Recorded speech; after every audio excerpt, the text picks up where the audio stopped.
अस्सलाम वालेकुम। मतीनुल हक।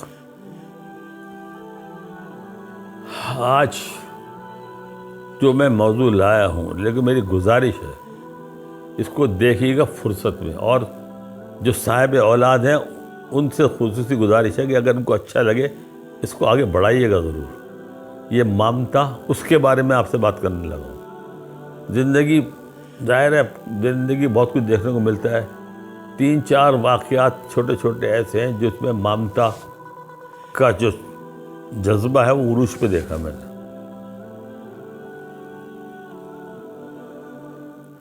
1984 में मेरी बीवी का गुर्दे का मसला हुआ। मेरे दोस्त मरहूम डॉक्टर संदानी सज्जन थे, उनसे मैंने पूछा, उन्होंने कहा यार किसी से मत कराना, डॉक्टर अदीब रिजी से कराना, और वो तुमसे पूछेंगे कहाँ सहूलत है, आप कहना जहाँ आपको सहूलत हो। तो कहेंगे सिविल में कराओ तो आप सिविल में कराना, कहीं और मत जाना। ये 84 की बात कर रहा हूँ, उस वक्त की जो लेटेस्ट मशीनरी है वहाँ थी। उन्होंने खुदा न कर इमरजेंसी होगी तो आपको देखभाल हो जाएगी। मैंने कहा ठीक है। डॉक्टर अदीब रिजी साहब से मुलाकात हुई, बाद में दोस्ती भी हो गई, अच्छी मुलाकात रही। फिर यार अब 40 साल हो गए। उन्होंने वही सवाल किया था मुझसे। मैंने कहा डॉक्टर साहब जहाँ आपको सहूलत हो वहाँ करें। कहने लगे बस ठीक, पर्ची लिखी, आप मंडे को बेगम को यहाँ दाखिल कर दे सिविल में लाके, मैं यहाँ करूँगा, सहूलत कोई नहीं दूंगा। मैंने ठीक है। बीवी का ऑपरेशन हो चुका था। एक बड़ी उम्र की खातून, यानी जो मैं आपको 3 वाक़े सुना रहा हूँ ये ऐसे थे कि मैं अपने आंसू नहीं रोक सका था, इसलिए ज़रा इस पर ध्यान रखिएगा। एक बड़ी भी दाखिल थी। कमरा था 4 बेड का, लेकिन 2 बेड थे। एक में खातून वो बड़ी भी थी, एक में मेरी वाइफ थी, और हम मिलने के अलावा हमारे औकात कार नहीं थे। मैं सुबह और शाम को बी के पास मिलने जाता था। उन बड़ी बी की खिदमत के लिए उनकी बेटियां भी आई हुई थी। आप यकीन करें, बातचीत, गुफ्तगू, मिठास ख़त्म थी उन लोगों के बात करने के। ताल्लुक़ लखनऊ से था, और रख रखाव भी उनका वही था। गरारा पहने हुई खातून, बड़ी बी शिकल तो बूढ़ी हो गई थी, लेकिन लगता था अपने वक्त की वाकई कोई चीज़ होंगी। लेकिन जो फिर डॉक्टर आते थे वो मेरी भी सलामदो हो गई थी, तो उन्होंने ये बताया था कि बड़ी बी का वक्त आ चुका है। इनके इतना वो गुर्दे फेल हो चुके थे। अब वो इस उम्र में थी, 80+ थी, कि अब इनको हम नहीं कर सकते। उस ज़माने में टेक्नोलॉजी इतनी वसी नहीं आई थी। मैं एक दिन सुबह पहुंचा, बी से घर से निकला, ऑफिस जाने, वहाँ रुक गया बी का। मालूम हुआ कि इनके एक बेटे रहते हैं बाहर, वो अम्मा की बीमारी सुन के मिलने आ रहे हैं। मुझे आज भी आंखों में आंसू आ रहा है सोच के। वो मेरे होते हुए उनके वो बेटे आ गए। उनकी उम्र भी 55-60 साल तो उम्र होगी। आप यकीन करें, बड़ी भी लेटी हुई थी बिस्तर पे। बेटे को देखा उन्होंने, जैसे ही उन्होंने हाथ उठाए, बेटे ने अपना सीना उनके सीने पर रख किया, और बेटा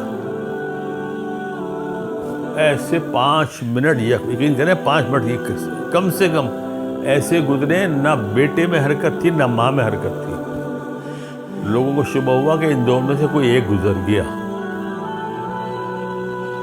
और जिस वक्त बहन ने आके हाथ लगाया भाई को, जब भाई ने सर उठाया है माँ के सीने पे से, उसका चेहरा था जैसे मुंह धो के इतना आंसुओं में भरा हुआ। और माँ का भी यही हाल था। एक लफ्ज़ नहीं बोली। मैं रुका ही नहीं, मैं तो निकल गया। मैंने कहा नहीं, मुझसे बर्दाश्त नहीं होगा। ममता ये होती है। एक ये वाक़या ये देखे।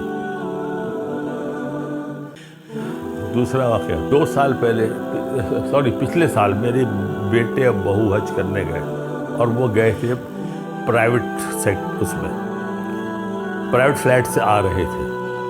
एयरपोर्ट हम पहुँचे, अपने पोते पोतियों को लेके। उस फ्लाइट से जाहिर है वो खाते पीते लोग ही गए होंगे, और अक्सरियत जो हाजी, अच्छा वो था ग्रुप, वो टूर जो हाजियों का था वो 20-22 दिन का ही था। तो उसमें वो छोटे छोटे बच्चों वाली माएँ बहुत गई थी। आप यकीन करें,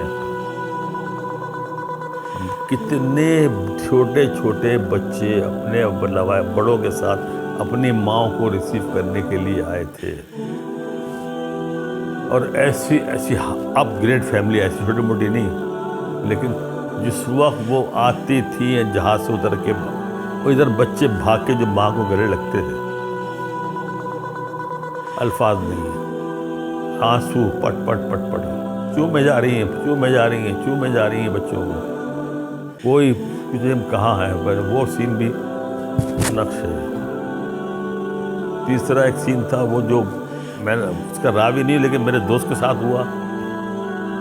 करीम एक दोस्त होता था, उसके बाप थे कपड़ा मार्केट में ब्रोकर, सत्तार बेगा साहब। उसको शौक़ हुआ था पायलट बनने का।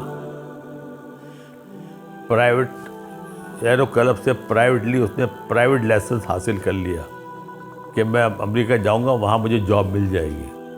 वो अमेरिका जाने के लिए वीज़े के लिए भी उसने कुछ, उसका दोस्त की ट्रैवल एजेंसी थी, परदेसी ट्रैवल नाम सुना आपने, उन्होंने अपने कंपनी का उसको अच्छा ओहदा शो करके दाखिल कराया, अरे उसको वीज़ा मिल गया, चला गया, वो बड़ा खुश।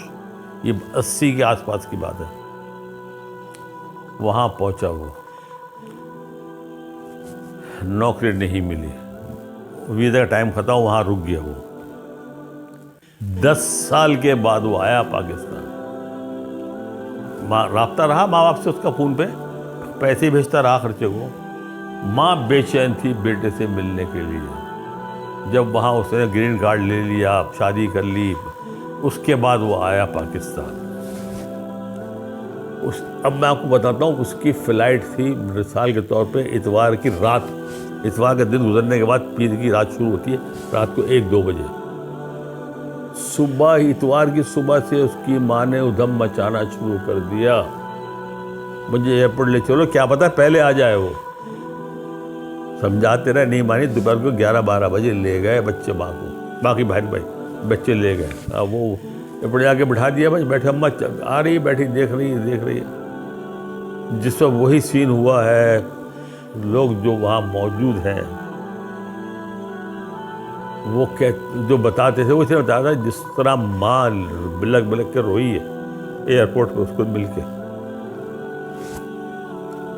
अल्फाज नहीं है, ममता ये होती है। ये अच्छा लगे शेयर कीजिएगा, ये ऐसे जज्बे बहुत कम लोगों को देखने को मिलते हैं, और जो कदर भी करें ऐसे जज्बों की।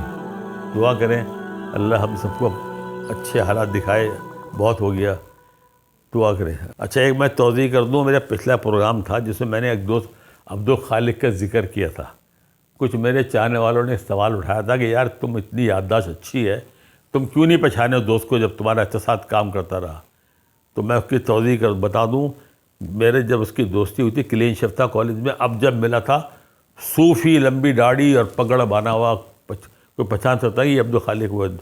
फिर जब लोगों ने, दोस्तों ने पढ़ी, कुछ दोस्तों का फ़ोन आ भी गया, भाई इसका इंतकाल हो गया 2 साल पहले, अल्लाह उसकी मग़फ़िरत करे। अस्सलाम वालेकुम।